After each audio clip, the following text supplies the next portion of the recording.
Now when hiking in Colorado, you gotta bring the right gear. For me, I always make sure to pack plenty of water, a little extra snack to keep your energy up throughout the hike, and then also always prepare with the right amount of clothing.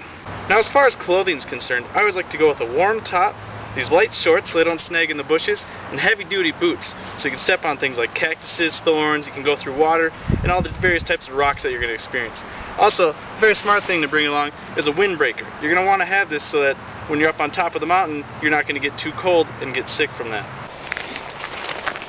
Now when it gets to be a little bit later in the season, you start to see snow developing, and that's a good sign. I should probably put on my jacket. Now I've got my jacket on, we should just continue up the hill and see what else we can find. Now when I'm out here hiking, a lot of times I'm always looking for wildlife and seeing what's out here, what's living out here, what they're doing, but it can be tough. I found a little bit this year, not as much as I was hoping for, but there's a very simple thing that a lot of people like to do. It's a Colorado call that they have out here.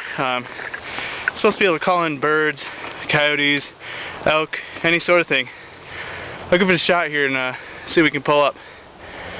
Ew! Ew! Nothing yet. I'll keep trying.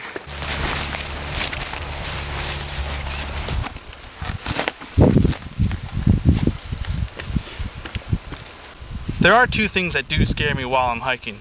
First of all is bears, so I only hike alone or with other men.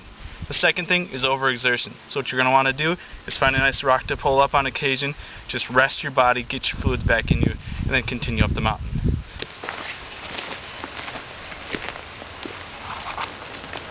Now when down climbing, take your time and watch your step because it can be very slippery and dangerous. And a lot of times people think it's easy to come down, but it can be very difficult and a lot more work on your muscles than you'd think. Well, I'm wrapping up my hike here now. I've come down from elevation, so it's got a little bit warmer. It is safe to take off your jacket, you'll be just fine. Your sweat won't be cooling as quickly. So I'm just going to make my last descent here, and then after that, I'll just be working my way across the river and back home. So it's just kind of what I do out here. Just want to show you guys a little bit of what it's like, and I hope you enjoyed the video. Rocking down.